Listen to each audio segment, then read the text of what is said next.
ମୌଳିକ ଅଧିକାର ସୁରକ୍ଷା ପାଇଁ ରାଜ୍ୟବ୍ୟାପୀ ଜନ ଆନ୍ଦୋଳନ କରିବ ଆମ୍ବେଦକର ସେବକ ସଂଘ ଓଡ଼ିଶା। 2 ଅଗଷ୍ଟ ଆମ୍ବେଦକର ସେବକ ସଂଘ ଓଡ଼ିଶା ପକ୍ଷରୁ ଦାଣ୍ଡିମାଳ ସେବକ ସଂଘ କାର୍ଯ୍ୟାଳୟ ଆଳୁଗୋଦାମ ନିକଟ ଆଇଗିଣିଆ ଭୁବନେଶ୍ୱରଠାରେ ଅନୁସୂଚିତ ଜାତି ଓ ଅନୁସୂଚିତ ଜନଜାତିଙ୍କର ମୌଳିକ ସମସ୍ୟା, ସାମ୍ବିଧାନିକ ଅଧିକାରର ସୁରକ୍ଷା, ସମ୍ବିଧାନ ସଚେତନତା ଏବଂ ରାଜ୍ୟ କମିଟି ଗଠନକୁ ନେଇ ଏକ ସଚେତନତା ସଭା ଓ ପ୍ରସ୍ତୁତି ବୈଠକ ଅନୁଷ୍ଠିତ ହୋଇଯାଇଥିଲା।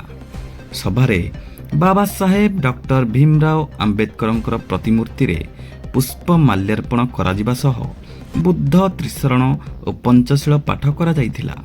ପରେ ନୂତନ ରାଜ୍ୟ କମିଟି ଗଠନ ଓ ବିଭିନ୍ନ ସାମ୍ବିଧାନିକ ପ୍ରସ୍ତାବ ସର୍ବସମ୍ମତିକ୍ରମେ ଗୃହୀତ ହୋଇଥିଲା। ସଭାରେ ଗୃହୀତ ପ୍ରମୁଖ ପ୍ରସ୍ତାବଗୁଡ଼ିକ ମଧ୍ୟରେ ଓଡ଼ିଶାର ଜାତୀୟ ଅନୁସୂଚିତ ଜାତି କମିଶନଙ୍କ ରାଜ୍ୟ କାର୍ଯ୍ୟାଳୟ ସ୍ଥାପନ, ରାଜ୍ୟବ୍ୟାପୀ ସମ୍ବିଧାନ ବଞ୍ଚାଅ, ସମ୍ବିଧାନ ସୁରକ୍ଷା ଅଭିଯାନ, ଅସାମ୍ବିଧାନିକ ସମ୍ବିଧାନ ବିରୋଧୀ, ମନୁବାଦୀ ଓ ଜାତିବାଦୀ ଚିନ୍ତାଧାରା ବିରୋଧରେ ବ୍ୟାପକ ଜନସଚେତନା କାର୍ଯ୍ୟକ୍ରମ ଏବଂ ସମ୍ବିଧାନ ସୁରକ୍ଷା ରଥ ମାଧ୍ୟମରେ ରାଜ୍ୟବ୍ୟାପୀ ଜନଜାଗରଣ କାର୍ଯ୍ୟକ୍ରମ ଆରମ୍ଭ କରିବାକୁ ନିଷ୍ପତ୍ତି ନିଆଯାଇଥିଲା। ସଂଘ ପକ୍ଷରୁ ମେହେତର ସଫେଇ ସମ୍ପ୍ରଦାୟର ଦୀର୍ଘ ଦିନର ସମସ୍ୟାର ସମାଧାନ, ଜାତି ପ୍ରମାଣପତ୍ର ପ୍ରଦାନ, ବଞ୍ଚିତ ସଫେଇ ପରିବାରଙ୍କୁ ସାମ୍ବିଧାନିକ ଅଧିକାର ଓ ସରକାରୀ ସୁବିଧା ନିଶ୍ଚିତ କରିବା ଦାବି ମଧ୍ୟ ଉଠାଯାଇଥିଲା। ଏଥିସହିତ ଅନୁସୂଚିତ ଜାତି ଓ ଜନଜାତି ଆଇନ ଅନୁଯାୟୀ ରୁଜୁ ହେଉଥିବା ମାମଲାରେ ଯୁଗ୍ମ ତଦନ୍ତ ନାମରେ ବିଳମ୍ବ ଓ ପୀଡ଼ିତଙ୍କୁ ସୁରକ୍ଷା ନ ମିଳିବା ନେଇ ଉଦ୍ବେଗ ପ୍ରକାଶ କରାଯାଇଥିଲା। ତଦନ୍ତ ସମୟରେ ନିୟମାନୁଯାୟୀ ଦାୟିତ୍ୱପ୍ରାପ୍ତ ଅଧିକାରୀଙ୍କ ଉପସ୍ଥିତି ଏବଂ ନ୍ୟାୟସଙ୍ଗତ ପ୍ରକ୍ରିୟା ପାଳନ କରିବାକୁ ଦାବି କରାଯାଇଥିଲା। ସଭାରେ ଛାତ୍ର ସଂସଦ ନିର୍ବାଚନରେ ସାମ୍ବିଧାନିକ ସଂରକ୍ଷଣ ବ୍ୟବସ୍ଥାର ପାଳନ, ରାଜ୍ୟସ୍ତରୀୟ ଭିଜିଲାନ୍ସ ଓ ମନିଟରିଂ କମିଟିକୁ ସକ୍ରିୟ କରିବା, ଦୀର୍ଘ ଦିନ ଧରି ଭୂମିହୀନ ଥିବା ଏସ୍ସି ଏସ୍ଟି ପରିବାରଙ୍କୁ ଚିହ୍ନଟ କରି ଜମି ପ୍ରଦାନ, ଆବାସ ଓ ଅନ୍ୟାନ୍ୟ ସଂରକ୍ଷଣମୂଳକ ବ୍ୟବସ୍ଥାର ସଠିକ୍ କାର୍ଯ୍ୟକାରିତା ଏବଂ ଶିକ୍ଷା ବ୍ୟବସ୍ଥାରେ ସମ୍ବିଧାନ ସମ୍ପର୍କିତ ପାଠ୍ୟକ୍ରମକୁ ଅଧିକ ଗୁରୁତ୍ୱ ଦେବାକୁ ମଧ୍ୟ ପ୍ରସ୍ତାବ ଗୃହୀତ ହୋଇଥିଲା।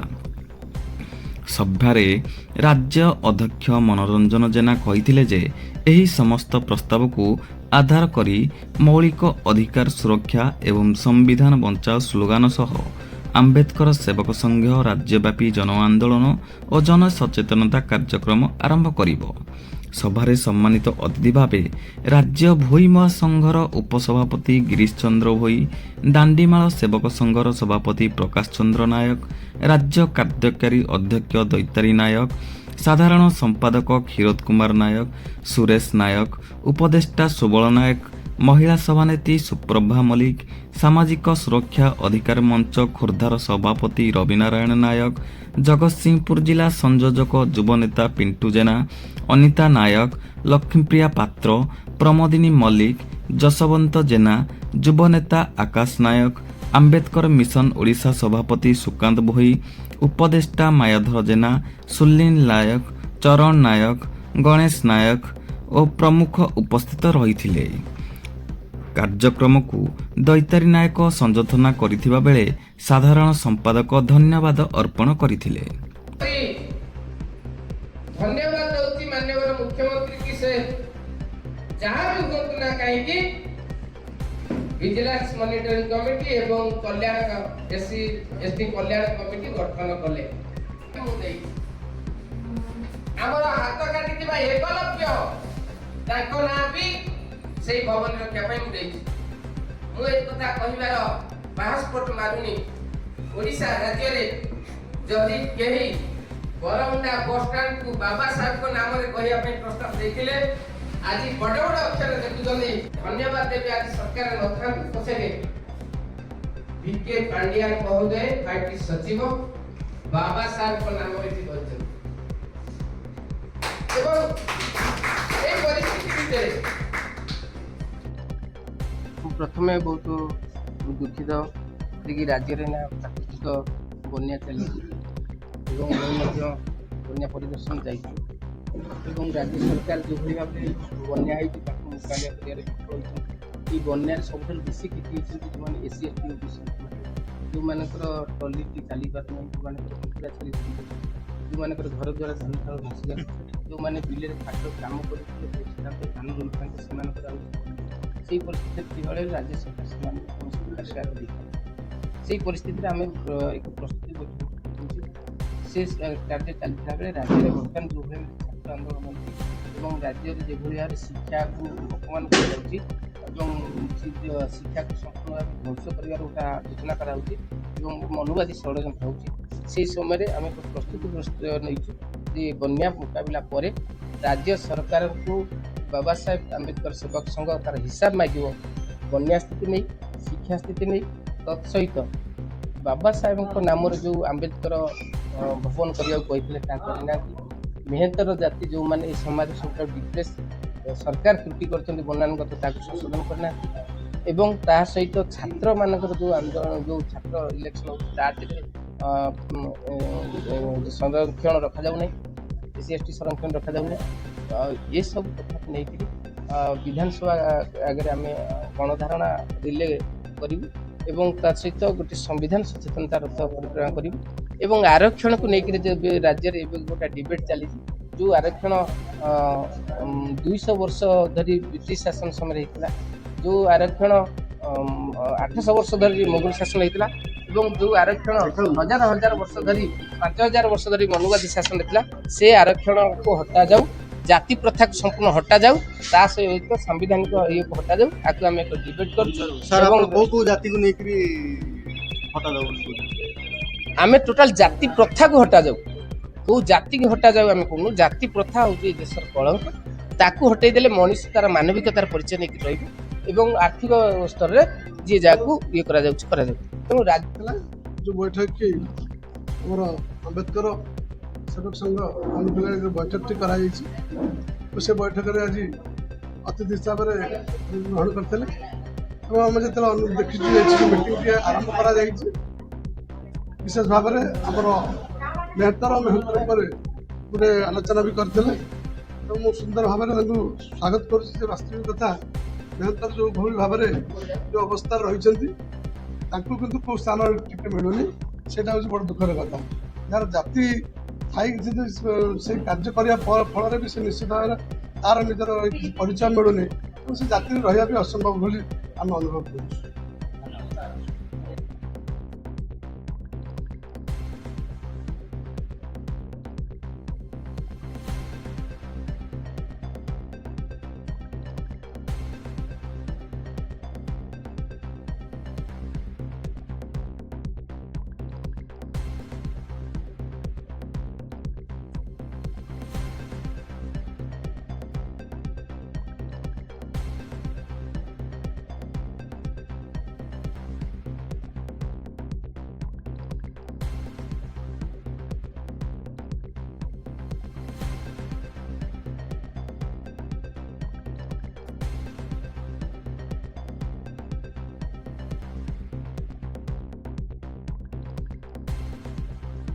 ପରିଚୟଟା ମନୋରଞ୍ଜନ ଜେନା, ରାଜ୍ୟ ଅଧ୍ୟକ୍ଷ ଆମ୍ବେଦକର ସେବକ ସଂଘ। ଆଜି ଯେଉଁ ଦାଣ୍ଡିମାଳ ସେବକ ସଂଘରେ ଯେଉଁ ମିଟିଂ ଆପଣଙ୍କର ଯେଉଁ କରାଯାଇଥିଲା ଆର ଭୂମିକା କ'ଣ? ଦେଖନ୍ତୁ, ଆମ୍ବେଦକର ସେବକ ସଂଘ ବର୍ତ୍ତମାନ ରାଜ୍ୟରେ ପ୍ରାକୃତିକ ବନ୍ୟା ହେଇଛି, ଦେଶରେ ଛାତ୍ର ଆନ୍ଦୋଳନ ହେଇଛି ଏବଂ ଗୋଟିଏ ଅଘୋଷିତ ଟ୍ରେଣ୍ଡ ଯେଉଁଟାକୁ କୁହନ୍ତି ପୋକୁଆ ଭୟ, ସେମିତି କିଛି ମନୁବାଦୀ ଏବଂ ସମ୍ବିଧାନ ବିରୋଧୀ ସଂରକ୍ଷଣ ହଟାଅ ଅଭିଯାନ ଚଲାଉଛି। ଏହି ପରିସ୍ଥିତିରେ ସମ୍ବିଧାନ ବଞ୍ଚାଇବା ପାଇଁ ଏବଂ ବନ୍ୟା ପରିସ୍ଥିତିରେ ସରକାର କେମିତି ତାର ମୁକାବିଲା କରିପାରୁନାହିଁ, ଯେଉଁମାନଙ୍କର ରେକ୍ସା ବୁଡ଼ି ଯାଇଛି, ଟଲି ବୁଡ଼ି ଯାଇଛି, ଯେଉଁମାନଙ୍କର ଛେଳି ଗୋରୁ ଭାସିଗଲେ, କୁକୁଡ଼ା ଭାସିଗଲେ, ଯେଉଁମାନଙ୍କର ଚାଳ ଘର ଭାଙ୍ଗିଗଲା, ଯେଉଁମାନେ ବିଲରେ ଯାଇକି ଧାନ ରୋଇଥାନ୍ତି ଧାନ ମରିଗଲା, ସେମାନେ ଖାଇବାକୁ ପାଉନାହାନ୍ତି, ଛପର ଉପରେ ବସିଛନ୍ତି, ଘର ପାଣି ପଶିଯାଇଛି, ସେମାନଙ୍କୁ ଉଦ୍ଧାର ଥଇଥାନ ଏବଂ ରିଲିଫ୍ ଦେବାର ସରକାର ବିଫଳ ହୋଇଛନ୍ତି। ସେ ସମୟରେ ଆମେ ସ୍ଥିତି ଭିଜିଟ୍ କରି ପରିଦର୍ଶନ କରି ଆଜି ଏକ ପ୍ରସ୍ତୁତି ବୈଠକ କଲୁ ଯେ ସେ କାମକୁ ବର୍ତ୍ତମାନ ତାକୁ ନେବୁ ସାଙ୍ଗକୁ ଏବଂ ସାମ୍ପ୍ରତିକ ପରିସ୍ଥିତିରେ ଯେଉଁ କରିଛନ୍ତି ଯୋଜନା ଆମେ ଜୟଦେବ ଭବନରେ ଏକ ଖୋଲା ମଞ୍ଚ କରିବୁ ଯେ ଆରକ୍ଷଣ ବ୍ରିଟିଶ ସରକାରର 200 ବର୍ଷ ମୋଗଲର 800 ବର୍ଷ ଏବଂ 5000 ବର୍ଷ ଧରିକିରି ଯେଉଁମାନେ ମନୁବାଦୀ କେଉଁ ଆରକ୍ଷଣ ହଟିବା ଦରକାର କେଉଁ ଆରକ୍ଷଣ ରହିବା ଦରକାର ଗୋଟେ ଖୋଲା ମଞ୍ଚ ସୋସିଆଲ ମିଡିଆରେ ଯୋଉ ଘୁରି ବୁଲୁଛି ଆରକ୍ଷଣ ହଟାଅ ଏଇଟା କେତେ ଦୂରକୁ ଏଇଟା ମାନେ ତାଙ୍କର ଏଇଟା ଯୋଉ ଲକ୍ଷ୍ୟ ଅଛି ଏ ଲକ୍ଷ୍ୟ କେତେ ଦୂରକୁ ତାଙ୍କ ସ୍ୱପ୍ନଟା ପୁରା ହବ କି ବିଫଳ ହବ? ତାଙ୍କ ସ୍ୱପ୍ନ କେବେ ସଫଳ ହବ ନାହିଁ। ତାଙ୍କର କୋଉଠି ସ୍ୱପ୍ନ ଅଛି କି? ସେ ସ୍ୱପ୍ନ ଦେଖୁନାହାନ୍ତି, ସେ ଅନ୍ୟମାନଙ୍କ ପ୍ରତି ଈର୍ଷା ହେଉଛନ୍ତି।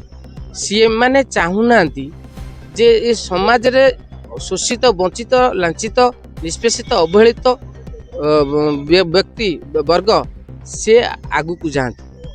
ତେଣୁ ସେମାନେ ସେଇଭଳି ପୂର୍ବ ଭଳି ସେଇ ବୃତ୍ତିରେ ରୁହନ୍ତୁ ଏବଂ ସେମାନେ ଆମ କତିରେ ଦୟାରେ ହାତ ପାତନ୍ତୁ। ଓଡ଼ିଶାରେ SC ST ଲୋକମାନେ ଯୋଉ ଅଛନ୍ତି ତାଙ୍କ ମାନଙ୍କର ବି ଆଜିକା ଡେଟରେ 2026 ହେଲାଣି ତାଙ୍କର ଜାତିଗତ ପ୍ରମାଣ ପତ୍ର ଯାହାକୁ କୁହନ୍ତି କାଷ୍ଟ ସାର୍ଟିଫିକେଟରୁ ସେମାନେ ବଞ୍ଚିତ ଅଛନ୍ତି। ଏ ଓଡ଼ିଶା ସରକାର ଯିଏ ମୋହନ ଚରଣ ମାଝୀ ବାବୁ ଅଛନ୍ତି ସିଏ ଜଣେ ଆଦିବାସୀ ସମ୍ପ୍ରଦାୟର।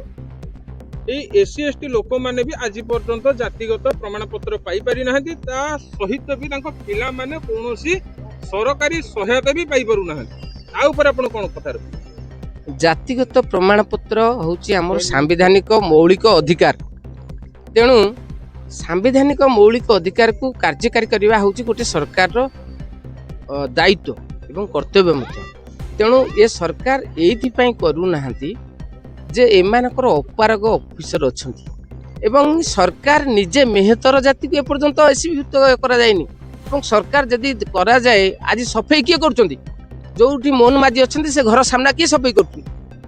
ଜଣେ ମେହେତର କରୁଛି। କିନ୍ତୁ ମୋହନ ମାଝୀ ଜଣେ ସାମ୍ବିଧାନିକ ପଦବୀରେ ଜଣେ ଦଳିତ ଲୋକ, ଜଣେ ଆଦିବାସୀ ଲୋକ, ସେ ମେହେତର ଲୋକ କଥା ଚିନ୍ତା କରୁଛନ୍ତି କି? ତେଣୁ ଜାତି ପ୍ରମାଣପତ୍ର କିଏ ରଖିଛି ଏଠି?